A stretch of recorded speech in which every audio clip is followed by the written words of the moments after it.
Hello guys, welcome to the channel. Today I have a bit longer video for you as I recently discovered actually the naval battles in War Thunder. Somehow I managed to secure two premium ships.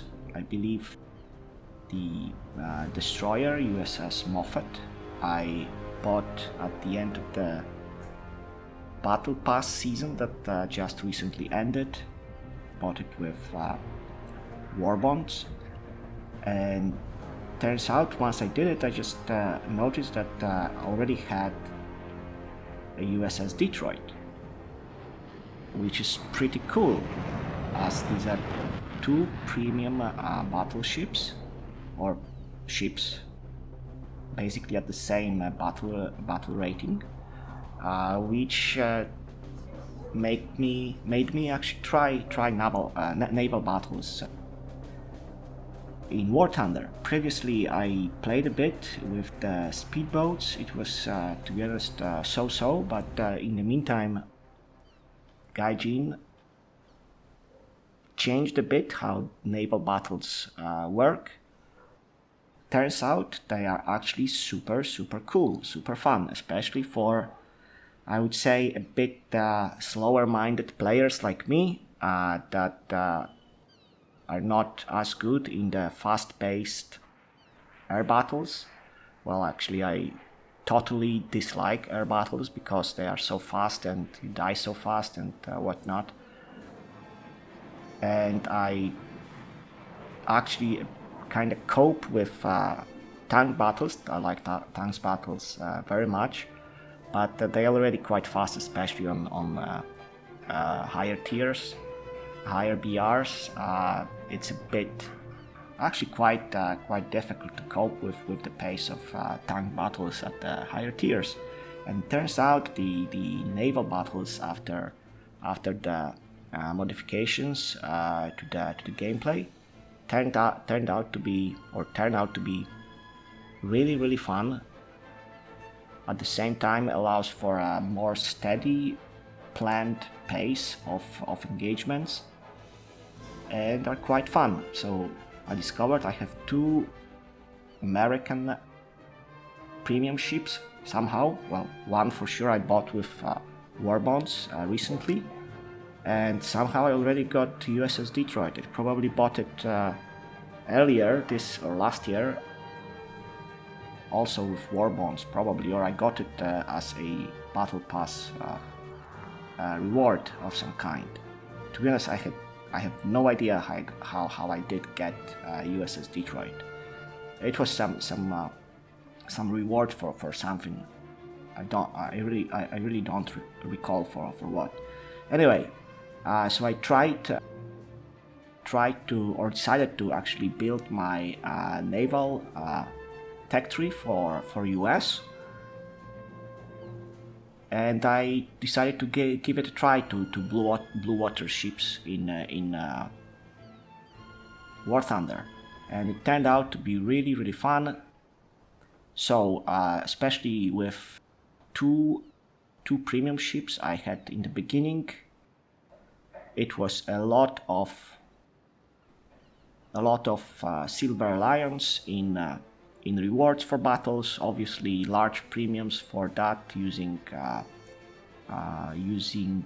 premium ships or premium vehicles in general, obviously. And on top of that, I really like the pace and the thinking that you have to put into the battles. They are far slower than obviously tank battles or air battles, but require at the same time far more planning in the engagement. You have to observe your direction, the enemy direction. You have to constantly update what you do with the information about your position, the enemy position, and whatnot. It's pretty cool if you like to put some more tactical thinking into what you're doing during engagements. And I'm pretty sure it might might suit a lot of players that basically, well, let's put it bluntly, might not fare so well with fast-paced battles using the airplanes or even tanks in the higher BRs. And like I discovered I like those. The naval battles very much. They seem to be very cool, and I think that with the naval battles as they are today, Gaijin made War Thunder to cover basically all playstyles that the players would like to engage in, whether fast air battles or the tank battles at the higher tiers, through generally enjoyable tank battles in the lower tiers, through really kind of slower paced but more methodical engagements in the naval battles. Some players don't like such gameplay. It's obviously understood. Some players want to have some fun, faster paced fun in War Thunder. The naval battles are for the guys who prefer a bit slower pace with a bit more tactical thinking. So anyway, after some gameplays, some bunch of matches, I concluded for now that actually the 5-0 battle rating, so it seems rank 4 for American Naval, is, I guess, the kind of a sweet spot, as you can safely effectively engage almost all of the ships that you can encounter, whether in even when up tiered, because simply you are not engaging the super heavy battleships and heavy cruisers that are at battle ratings higher than 6. The light and heavy cruisers at rank 6-0 are still let's say manageable when you are in a ship of battle rating 5. While if you move, for example, as I have a lineup here that is 5.7 effectively with USS Cleveland, this battle rating is literally hammered by 6+ battle rating battleships and heavy cruisers of the enemy. These battleships and heavy cruisers, they have 12-inch guns and whatnot, or even a bigger. Maybe I didn't check all the ships in the navies in the navy trees. These ships are heavy armored, very difficult to penetrate by usually up to 8-inch guns of the ships at the battle rating around 5.0, 5.3, even 5.7. All these ships here, they have up to, I believe, 8-inch guns, and these guns are really not that effective against heavy armored top battle rating battle cruisers and heavy cruisers and battleships. So battle rank 5.0 prevents or shields us from engaging those really heavy armored top battle rating ships. At the same time allows to effectively engage anything that we can encounter during matches. So that's very cool, and on top of that, of course, pretty good rewards, or very good rewards in Silver Lions and research points for using the premium ships that I have here, the USS Detroit light cruiser and USS Moffett, the destroyer. Although with the lineup that I already have at rating 5.0, I actually prefer to use the only my light cruisers, the USS Detroit and USS Raleigh, I guess that's how it is pronounced, and my only heavy cruiser USS Northampton. These work well, as the USS Moffett with 5-inch guns is a bit underpowered, even though it fires very quickly. I found the best balance between firepower and rate of fire provided by light cruisers to be much more fun, with some heavy hitting power from my one heavy cruiser USS Northampton. Anyway, let's take a look at one of the battles that I had, so we can talk about it a bit more.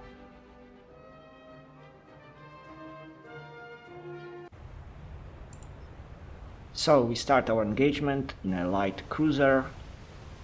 The enemy from this position seemed to be directly ahead of us. With this battle rating, American light cruisers, it seems to be most effective way to simply aim the whole ship right at the enemy to minimize your profile. At the same time, it allows us to have basically, it seems, 5 main gun turrets, I guess in total 6 guns aimed squarely at the enemy. So as long as I point my ship directly into the enemy's direction, I maintain fairly good firepower aimed at the enemy while minimizing my profile. Comes very handy in most of the circumstances and allows for quite effective fight. As you can see already, I took out one of the lighter destroyers. I'm looking for another target right now. So, well, I guess it already worked. One ship is gone. I tried to do the same thing. It's a bit tricky. I have to be really pointing straight at the enemy. As you can see, at even a slight angle, I have only three turrets engaging the enemy. So I'll try to maneuver a bit. Right after I get myself out of this traffic jam that we are having right now. Funny thing, it seems that in naval battles, these early game traffic jams happen actually more often than in tank battles. It's basically because the ships are clustered at the starting point and they turn far slower, and it's actually simply easy to have a traffic jam like this. On top of that, somebody decided very smartly to obscure everyone's view with smoke, because why not? Let's have some smoke. Very smart. So everyone has more difficulty aiming at this crucial part of the game. Very cool. Anyway, I tried to get out from the smoke. Already 1 kill under my belt. Not so bad, actually quite okay. And now I try to simply get some view on the battlefield. So any minute now, okay, we are here. So I have another guy squarely in front of me. As you can see again, 5 turrets aiming more or less at the enemy. I'm using a common shells, I believe that's the name, that These are exploding shells with a fairly high amount of explosive material and with decent penetrating power. I believe these are 6-inch main guns that I'm firing right now, and these shells have over 100 millimeters of penetration. Not bad for short to mid-range engagements like we have basically here. Around 5 kilometers distance is quite close. I would say still a mid-range engagement, not as close to be a point blank range, but quite comfortable. So another enemy is destroyed. When I use shells with some decent armor penetration, it makes fairly easy to disable internal components on the enemy ships.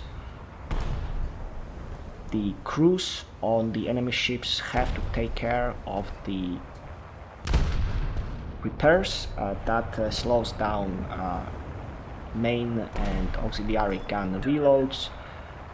That takes crews away from extinguishing fires. Even though I don't cause that much fire on the enemy ships with armor penetrating bullets or shells, I prefer to use such shells in contrast to purely high explosive shells that basically have no armor penetration capability, just cause fires on the enemy ships. I really have far more effect with using any kind of armor penetrating shells like the ones that I'm using right now. So again, I try to point directly at the enemy. It seems that a moment ago there was a torpedo heading my way, and I guess it exploded right at the front of my ship, as this is the least important part, I guess, of the ship's hull. That is not particularly devastating. I still have all of my frontal turrets operational, so I'm engaging another enemy. It seems that I'm quite lucky. Most of the enemies I'm seeing so far are of lighter variety. Destroyers and light cruisers, no heavy hitters so far, so I can say so far so good. Again, mid-range engagement. Unfortunately, my the light cruiser I'm using right now is fairly lightly armored and also quite prone to lose crew in case of fires. I believe this happens for most of the lower BR ships. So I already lost like 70% of my crew. Still I'm coping with gun reload and fire extinguishing, but the situation is not so good in general. But nevertheless, I believe already 3 or 4 kills. Could be worse.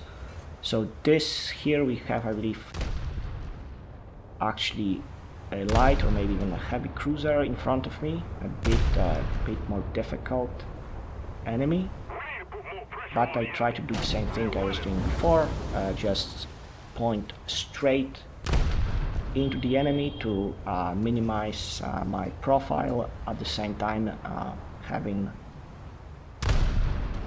5 guns engaging the enemy. The enemy is constantly trying to light me up with explosive ammunition, taking away slowly crew, but it seems I'm still in the fight. The fires seem to be manageable. The thing is that the light cruiser I'm using right now is fairly lightly armored, so it's not that difficult to take out my turrets. And since that I already lost 3, well, right now only 1 is non-operational, I'm constantly fixing or pressing, I believe, the 7 key to start working on repairs. So it seems that I'm somehow coping with the damage, but fires take away steadily my crew. So the ship in front of me, a bit more difficult target, better armored, better guns. Fortunately not, well, actually not fortunately, it seems the guy is constantly firing at me. As you can see, I assigned the target to my auxiliary and anti-air crews, so my smaller guns on my ship were constantly firing at the guy. So unfortunately, I got killed with a bomb from an airplane at the very end, because why not? So now I'm jumping into a bit heavier ship. This is heavy cruiser, 8-inch guns, so some heavier punch. So let's see how this will go. Here, as I do not have that much firepower pointing in the forward direction, I have to try to put my sight to the enemy, so I can use all 3 main gun turrets that I have at my disposal. These are 8-inch guns, far slower firing, so I have to be far more careful with firing. So with these higher guns, what I try to always do, I do ranging shots, so that I have a dedicated key bind to firing of ranging shots. That means that if I fire a ranging shot, only 1 turret fires, even if other turrets are ready to fire. They simply don't. Only one turret fires, which allows me to better gauge if my firing is accurate or not, and if not, of course, to adjust my aim accordingly. Once I have a proper aim, that is also helped by these little markers that you can see on the screen when we are looking through the binoculars. Once I have a proper aim, then I can do regular firing and just fire from all the available turrets at the same time. Otherwise, for higher caliber guns, it is best to first do the ranging shots where only 1 turret fires at a time. The heavy cruiser that I'm using right now, even though it has far better guns, unfortunately is quite lightly armored, so it seems that my turrets are routinely taken out by the enemy. Happens, but the repairs happen quite fast, so not so bad. Could be worse, I guess.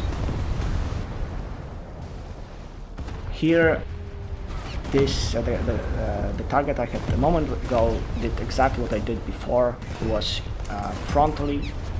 faced me frontally. It was far more difficult to shoot at that target, so I chose to engage a different target that should be easier to take out, because I see right now the target's broadside, which makes aiming and hitting the target far easier. This is a destroyer, so it literally gets decimated by my 8-inch guns. Already it seems I already took out the boilers and propulsion of the enemy. At least one of the engine is out, and I guess the guy is gone. Just a matter of time. It's literally pummeled with my main guns. Guess it's already sinking, so not a bad outcome.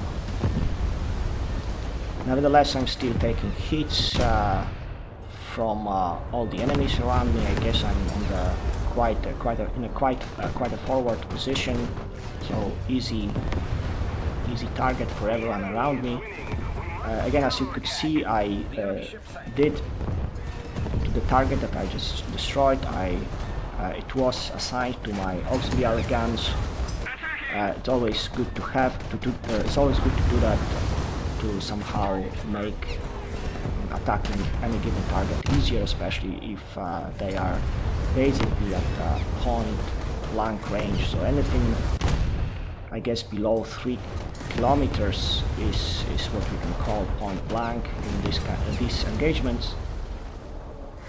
And it's good to shoot at a target with all the guns that you have. So not only the main guns that I'm controlling myself, but also to assign the target to the auxiliary guns that are controlled by the AI. So we have another destroyer here, and again pretty vulnerable to my high caliber 8-inch guns. I guess didn't stand much chance as long as I aim accurately. Just a few rounds destroys most of the subsystems of the enemy ship, making it far easier to engage and destroy. Especially that these destroyers have almost no armor. Some people claim that they prefer to use explosive shells on most of the targets, because the armor-piercing shells that I'm, for example, using right now, I guess the shells that I'm using right now, they have like over 200 millimeters of penetration. Some people claim that such shells over-penetrate too often the lighter targets like destroyers, but I do not share this view. It seems that it's always better to have some armor penetrating capacity instead of pure high explosive ability, because high explosive, they basically initiate fires on the enemy ships, just take away the crew slowly, but do not diminish that much ability of the enemy to shoot at you, especially if the enemy is a bit bigger ship, like a light cruiser or heavy cruiser. These guys can burn like crazy and still be fully operational in regard to their main guns. So I definitely prefer armor-piercing shells. So this time I was quite lucky. A lot of lightly armored enemies. I was able to engage effectively with 6-inch guns on the light cruisers I was driving a moment ago, and now with the 8-inch guns of the heavy cruiser. I believe that this is the USS Northampton that I'm driving right now. So a bit of fire, but I guess we just lost the game. But still, not a bad result, 7 kills, putting me at the first place in the team. So quite enjoyable game. Quite a lot of silver lions, I guess. that's I guess one of the best features of the naval battles. Very nice rewards. So yes, this is it. Quite an enjoyable game. I really recommend you try some yourselves. Thanks for watching.